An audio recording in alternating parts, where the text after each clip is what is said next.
तुम देना साथ मेरा। अजय के साथ कौन सा हादसा हुआ? भाग 1। शादी, विदाई और उसकी रस्मों में कैसे एक हफ्ता गुजर गया पता ही न चला। मम्मी पापा का लगातार भाग दौड़ कर सब कुछ करना, रिश्तेदारों का जमघट, सहेलियों की मीठी छेड़छाड़ और हर आने जाने वाले की ज़बान पर बस उसका ही नाम। भविष्य के स्वप्निल सपनों में खोई नेहा अजय के संग विदा होकर अब अपने ससुराल पहुंच चुकी थी। उसे यह सब किसी सपने सा प्रतीत हो रहा था। ख्यालों में खोया उसका मन कब अतीत की गलियों में विचरने लगा, उसे पता ही नहीं चला। तकरीबन 2 साल पहले ऑफिस में अजय से उसकी मुलाकात हुई थी। उसकी सादगी अजय को पहली ही नज़र में भा गई थी। अजय ने मन ही मन उसे अपना हमसफ़र बनाने का निश्चय कर लिया था। एक दिन मौका देखकर उसने अपने दिल की बात नेहा को बताई। नेहा भी अजय को बहुत पसंद करती थी, सो उसने सहर्ष स्वीकृति दे दी। अजय की इंटर्नशिप कंप्लीट होने के बाद उसके घर में शादी की बात जोर पकड़ने लगी। शादी के लिए कई रिश्ते आए, पर अजय को तो सावली सलोनी सी नेहा पसंद थी। माँ ने नाक सिकोड़ते हुए कहा, वे लोग हमारी हैसियत के बराबर नहीं हैं। तुझे पसंद भी आई तो इतनी साधारण नाक नक्शे वाली लड़की। पर उसे ने तो जैसे जिद पकड़ ली कि वह नेहा से ही शादी करेगा। घर का इकलौता वारिस होने की वजह से आखिरकार घर वालों को उसकी जिद के आगे झुकना पड़ा।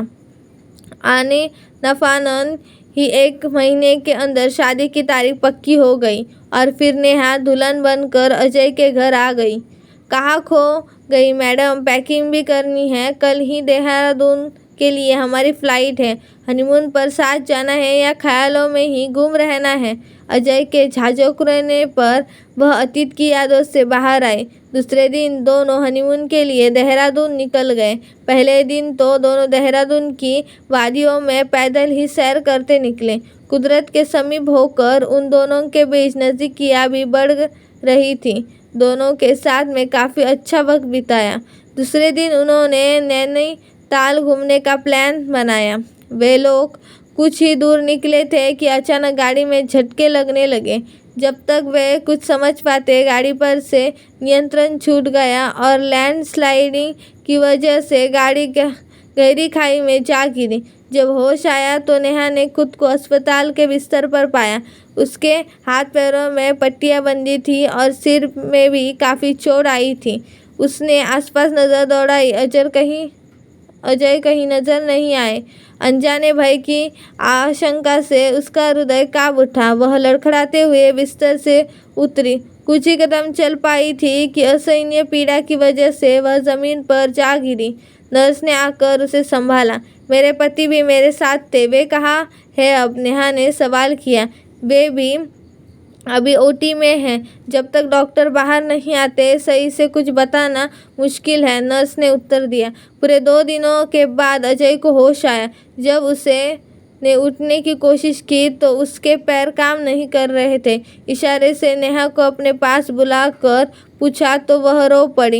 एक्सीडेंट की वजह से आपने अपना पैर हमेशा के लिए गंवा दिया है, सुनकर अजय स्तब्ध रह गया। नियति पर हमारा वंश कहाँ चलता है? अजय के पैर के साथ साथ उन दोनों की शादीशुदा जिंदगी पर भी जैसे ग्रहण लग गया था। नेहा के माता पिता हाल खबर लेने उसकी ससुराल आए। काफ़ी देर तक उधर उधर की बातें करने के बाद उसकी माँ बहाने से उठकर पूरे घर में नेहा को ढूंढने लगी। नेहा को अकेला पाकर उसे खींचते हुए एक और ले गई। जाने किसकी नज़र लग गई हमारी बच्ची को, वह नेहा से लिपट कर रो पड़ी। नेहा के तो जैसे आंसू ही सूख चुके थे। वह निर्विकार भाव से बोली, नियति के आगे किसी का जो चलता है माँ, शायद मेरे नसीब में यही सब होना लिखा था। तुम अपने आप को संभालो। माँ ने अपने आंसू पोंछ डाले और उसे समझ जाने के अंदाजे में बोली, देख बेटा, अभी तो तेरी ज़िंदगी सही से शुरू भी नहीं हुई और इतना बड़ा हादसा हो गया। तेरे सामने पहाड़ सी ज़िंदगी पड़ी है। तू एक अपाहिज के साथ इतना लंबा सफ़र कैसे तय कर पाएगी? देख, तू एक बार अच्छे से सोच समझ ले।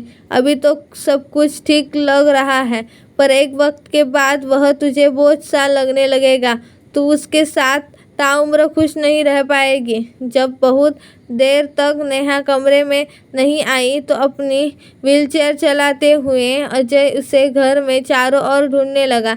जैसे ही वह बालकनी के पास पहुंचा, कानों में नेहा की बात पड़ी। यह कैसी बात कर रही हो माँ? एक बात बताओ, कि अजय की जगह यह हादसा मेरे साथ हुआ होता तो भी क्या आप यह सलाह दे पाती? मैं अजय से बहुत प्यार करती हूँ माँ। बस कहने भर को मैंने 7 जन्म साथ निभाने की कसमें नहीं खाई थी। मैंने सच्चे दिल से उसे अपने हमसफर बना था। चाहे कुछ भी हो जाए, मैं उनका साथ कभी नहीं छोड़ूंगी। मैं आपके हाथ जोड़ती हूँ। आपने यह बात आज तो कह दी, पर भविष्य में गलती से भी यह बात अपनी ज़बान पर मत लाइएगा। बहुत मुश्किल से अजय उस हादसे से उबरने की कोशिश कर रहे हैं। वे सुनिए, यह सब तो पूरी तरह टूट जाएंगे माँ। वैसे तो अजय नेहा से बेहद मोहब्बत करता था, पर आज उसके की बात सुनकर नेहा के लिए उसके दिल में प्यार और इज्जत और भी ज़्यादा बढ़ गई। लेकिन साथ ही उसकी झूठी मुस्कान के पीछे का दर्द महसूस कर उसकी आंखों में आंसुओं का सैलाब उमड़ आया। किसी तरह खुद को जब्त करते हुए उसने नेहा को आवाज़ लगाई।